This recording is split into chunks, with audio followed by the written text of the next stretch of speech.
नमस्कार सर्वांना, मी प्रीती भोकरे आणि हा व्हिडिओ फक्त आणि फक्त लॉ स्टुडंटसाठी आहे.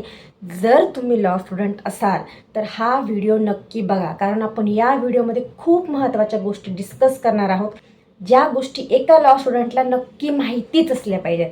सो म्हणून व्हिडिओ हा पूर्ण शेवटपर्यंत बघा आणि माझ्या चॅनलला फॉलो करा, कारण आपण अशाच खूप छान छान इंटरेस्टिंग व्हिडिओज घेऊन येणार आहोत. सो चला चालू करूया. कोणत्या पण लॉ स्टुडंटला सगळ्यात महत्त्वाचं असतं थेअरी आणि त्याच्यानंतर असतं प्रॅक्टिकल म्हणजे इंटर्नशिप. ही सगळ्यात महत्त्वाची असते कोणत्या पण लॉ स्टुडंटला. म्हणून आपण अशा 5 महत्त्वाच्या गोष्टींबद्दल डिस्कस करणार आहोत, ज्या एका लॉ स्टुडंटच्या आयुष्यात खूप महत्त्वाच्या असतात आणि त्या त्याने इम्प्लिमेंट केल्या पाहिजेत. तर सगळ्यात पहिली गोष्ट म्हणजे एक इंटर्नशिप करणं. तुम्ही फर्स्ट इयरला आहात, तुम्ही सेकंड इयरला आहात, मॅटर करत नाही, इंटर्नशिपला जा. कॉलेज करा, सकाळी कॉलेज करा, दुपारी इंटर्नशिपला जा. जर दिवसभराचं कॉलेज आहे तर वेगळी गोष्ट आहे. पण जर कॉलेज दुपारचं नसेल, जर कॉलेज सकाळचं असेल तर प्रेफर करा इंटर्नशिपला जाच म्हणजे जा. कारण आपल्या आयुष्यात प्रॅक्टिकल नॉलेज हे खूप महत्त्वाचं आहे. जेवढं थिअरिटिकल नॉलेज महत्त्वाचं आहे, पण त्याचं इम्प्लिमेंटेशन कसं होतं हे बघण्यासाठी आपल्याला इंटर्नशिप खूप खूप महत्त्वाची आहे. सेकंड थिंग, इंटर्नशिप करताना गोष्टी खूप चांगल्या ऑब्झर्व करायच्या. नुसतं जातोय येतोय इंटर्नशिप करून असं चालत नाही.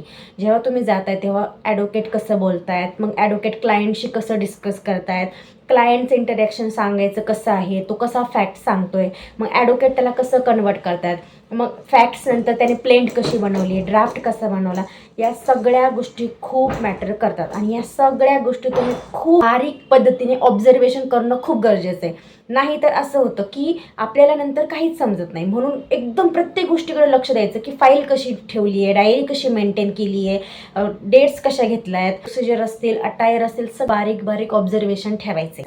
आणि थर्ड थिंग म्हणजे फक्त आणि फक्त सर्टिफिकेटसाठी इंटर्नशिप करायची नाही, कारण ती तुम्हाला फ्युचरमध्ये कामाला नाही येणार. तुम्हाला महत्त्वाचं काय असतं, तुम्ही कोणत्या ठिकाणी इंटर्नशिप केली, तिथून तुम्ही काय एक्सपिरियन्स घेतला हे तुम्हाला विचारणार.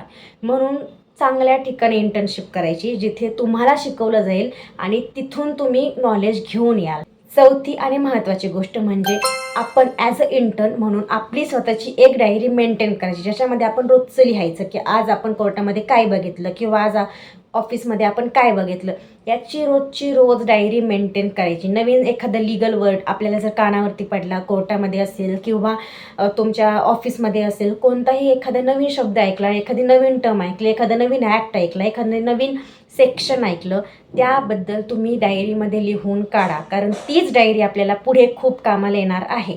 5वी गोष्ट, रिवाईज आणि रिलर्न. म्हणजे तुम्ही जे काही शिकलात दिवसभरात इंटर्नशिपचं, संध्याकाळी ते पहा. जर तुम्ही दिवसभर एखादी सेल डीड बघितली किंवा तुम्ही एखादी गिफ्ट डीड बघितली, तिथली तिथंच त्या गोष्टी सोडून द्यायच्या नाही आहेत.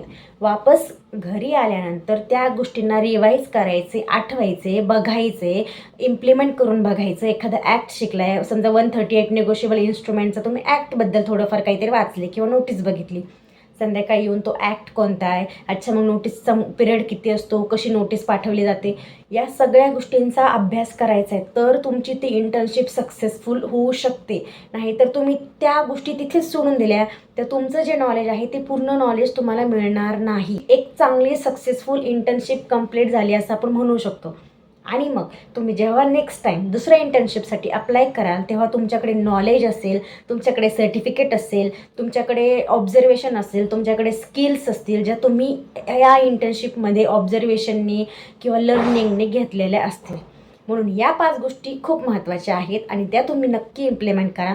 आणि अशा छान छान महत्त्वाच्या व्हिडिओसाठी माझ्या चॅनलला सबस्क्राईब करा, लाईक करा आणि तुम्हाला कोणत्या टॉपिकवरती व्हिडिओ हवा आहे त्याबद्दलही मला कमेंट करून सांगा. भेटूयात नेक्स्ट व्हिडिओमध्ये. तोपर्यंत हॅव फन.